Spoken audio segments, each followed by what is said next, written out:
In the vast sands of Egypt, buried beneath centuries of mystery and forgotten time, lies the story of a young pharaoh whose name would echo through history.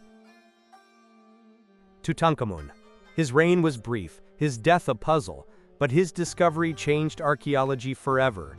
Join us as we unravel the secrets of the boy king and his mysterious treasures.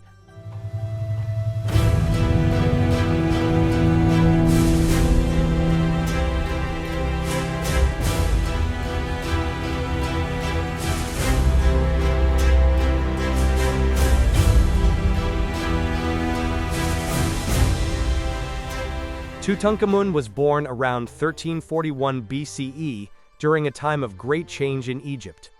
He ascended to the throne at just 9 years old, becoming the 12th ruler of the 18th dynasty. His father, Akhenaten, had introduced a radical religious shift, worshipping only one god, Aten.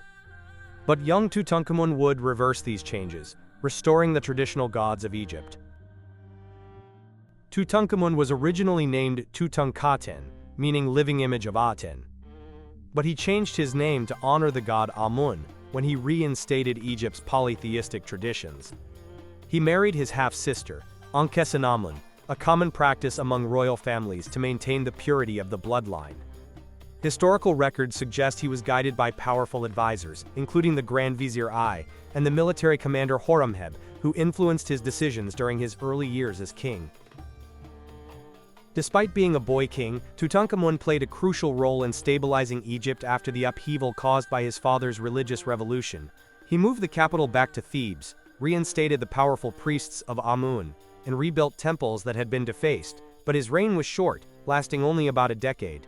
And then, mysteriously, he was gone. His efforts to restore Egypt's traditions included commissioning new statues of gods, re-establishing diplomatic ties with foreign rulers, and restoring monuments desecrated during his father's rule. However, there is little evidence of major military campaigns under his rule, suggesting his government was more focused on internal stability than external conquests. Some historians believe that his policies laid the foundation for Egypt's recovery, though much of his legacy was overshadowed by his early death and the erasure of his name by later rulers. How did Tutankhamun die? For years, scholars debated whether it was illness, an accident, or even murder. Modern CT scans suggest he had a broken leg, which may have led to a fatal infection. Others believe he suffered from genetic disorders due to inbreeding among Egyptian royalty. But with no definitive answers, the mystery lingers.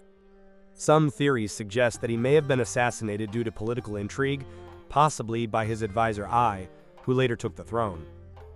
Others argue that his injuries indicate he fell from a chariot, sustaining multiple fractures. Genetic testing of his mummy also revealed traces of malaria, which, combined with his physical ailments, could have weakened his immune system. His clubfoot and skeletal abnormalities further suggest he may have had mobility issues, making him more vulnerable to injury or disease. Tutankhamun's death left a power vacuum in Egypt, leading to a turbulent period of succession. His wife, Ankhesenamun, was left in a precarious position and even sought an alliance with foreign rulers to secure her safety. She reportedly wrote to the king of the Hittites, pleading for one of his sons to marry her and rule Egypt. However, this bold request ended in tragedy. The Hittite prince was ambushed and killed before reaching Egypt. In the meantime, Tutankhamun's former advisor, Ai, seized control and declared himself pharaoh. He legitimized his claim by marrying Ankhesenamun, though historical records suggest she disappeared from history shortly after. Ai ruled briefly before being succeeded by Horemheb, a powerful military general.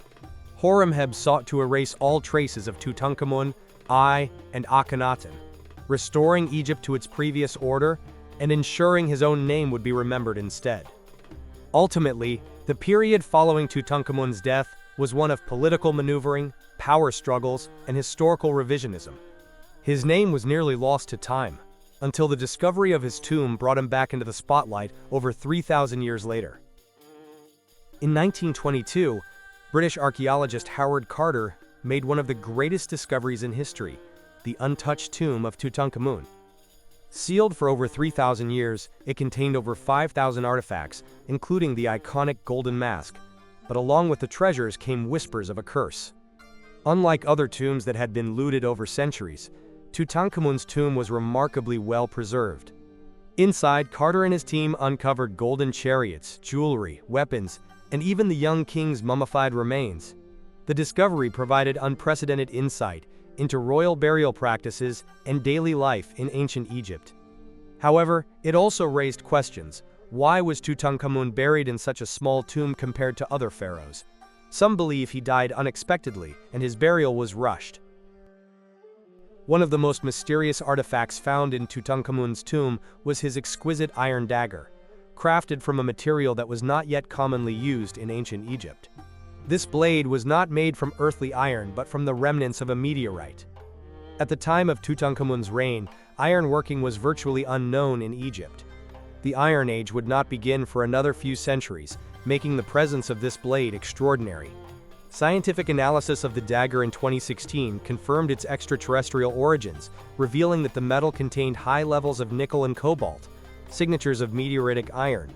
This discovery suggests that the ancient Egyptians understood the rarity and power of materials that fell from the sky, perhaps believing them to be gifts from the gods. The dagger's craftsmanship is also exceptional, with a finely decorated gold sheath, hinting at the significance of the weapon. Could this blade have been a divine symbol, or even a tool of protection for the young pharaoh in the afterlife? Did Tutankhamun's tomb unleash an ancient curse?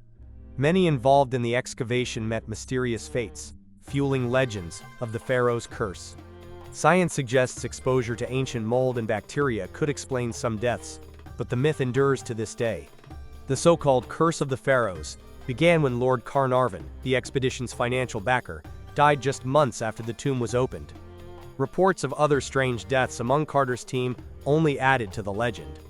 However, most experts dismiss the curse as superstition, pointing out that Howard Carter himself lived for another 17 years after the discovery. Still, the idea of an ancient protective spell continues to captivate the imagination.